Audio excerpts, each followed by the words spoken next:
श्री गणेशाय नमः। ओम श्री गुरुवे नमः। आज की चर्चा संत श्री डोंगरे जी महाराज की भागवत कथा प्रवचन पर आधारित भाग 6 गोकर्णोपाख्यान। दृष्टांत के बिना सिद्धांत बुद्धि में स्थिर नहीं होता है, इसलिए भागवत पुराण में एक दृष्टांत आता है। तुंगभद्रा नदी के किनारे आत्मदेव नाम का एक ब्राह्मण रहता था। घर में संपत्ति बहुत थी, किंतु संतान न होने से दुखी था। संतति के लिए उसने बहुत प्रयत्न किए, सफलता मिली नहीं। एक दिन वह आत्महत्या करने के लिए गया। थोड़ा विचार करने पर ध्यान में आएगा कि हम सभी जीव आत्मदेव जैसे ही हैं। तुंगभद्रा नदी के किनारे आत्मदेव रहता है, अर्थात भद्र शब्द का अर्थ होता है कल्याण और तुंग शब्द का अर्थ है अतिशय। अतिशय कल्याण करने वाली नदी मानव काया है। नर करे करनी ऐसी तो नर नारायण हो जाता है, मानव देव हो जाता है। मानव को भगवान ने ऐसी शक्ति दी है कि मानव दूसरे को भी देव बना सकता है। आत्मा को देव बनने की इच्छा है। सभी जीव आत्मदेव के समान हैं। तुंगभद्रा नदी के किनारे रहते हैं। तुंगभद्रा मानव काया ही है। आत्मदेव की पत्नी का नाम बताया है धुंधली। जीव जो है वह धुंधली का पति है।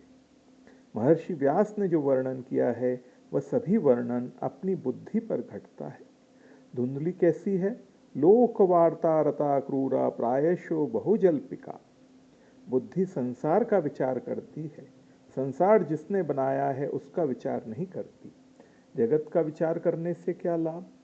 जगत में जो कुछ है सब अच्छा है, जगत में कुछ खराब नहीं है और श्री कृष्ण के बिना कुछ भी अच्छा नहीं है। बुद्धि अपने स्वरूप का विचार नहीं करती है।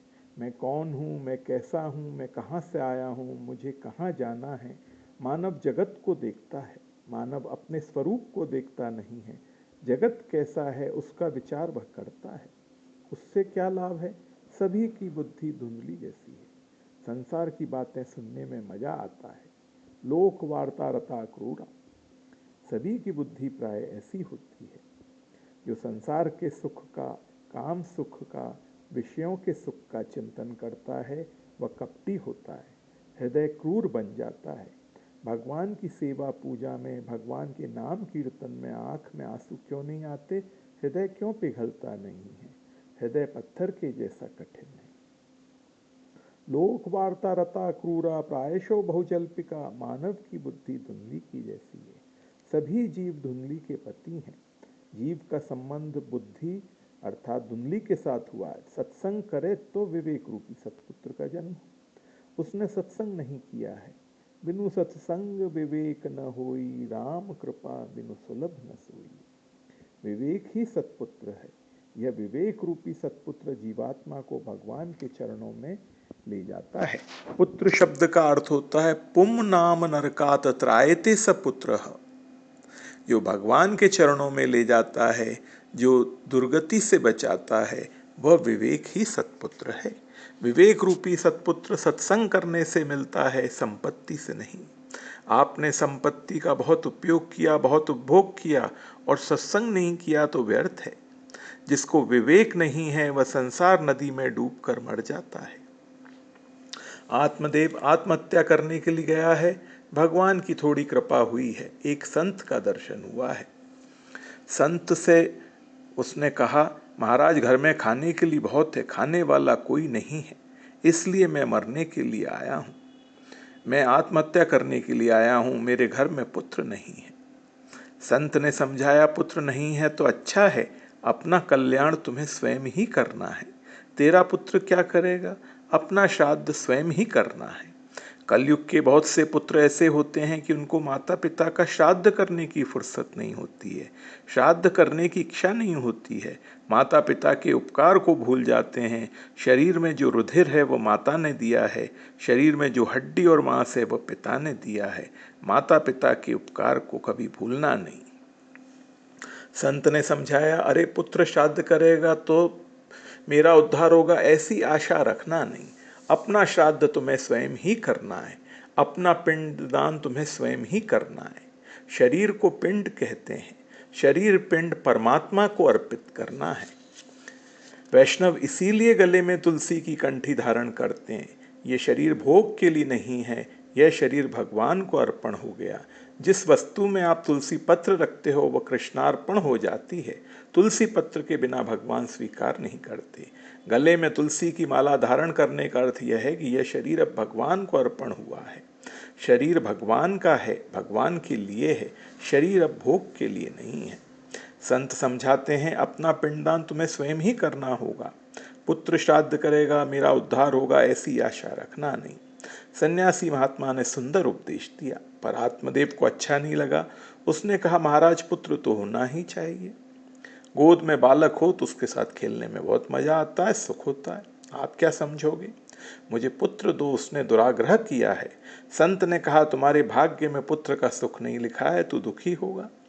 मैं भले दुखी हो जाऊं, पर घर में पुत्र होना ही चाहिए। बहुत आग्रह किया, तब संत ने उसको एक फल दिया और कहा, इस फल को घर में ले जाओ और अपनी पत्नी को खिलाओ। फल खाने से पेट में गर्भ रहेगा।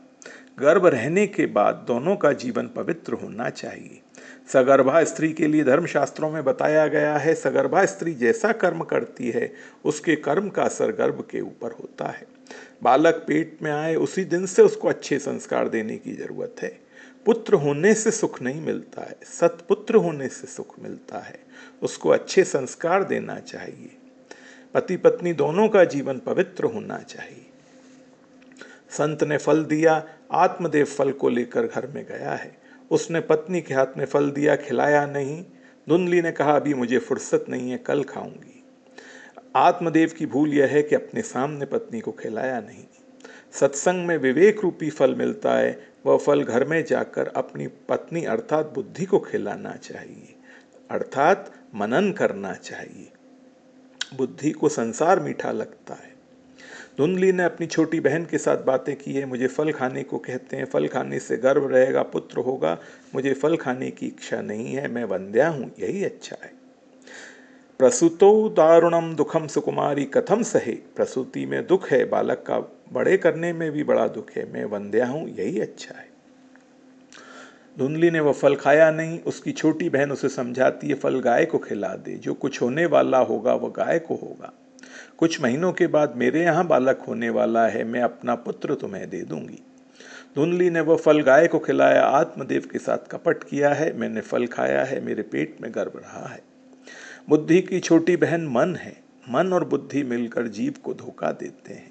बुद्धि और मन में बहुत विश्वास रखने से ही जीव दुखी होता है, बंधन में आता है।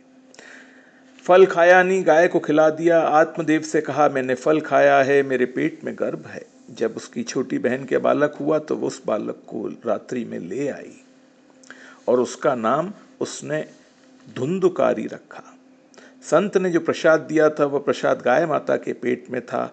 वहां जो बालक हुआ उसका शरीर मानव जैसा था, उसके कान गाय के कान के समान लंबे थे। उसका नाम गोकर्ण रखा है।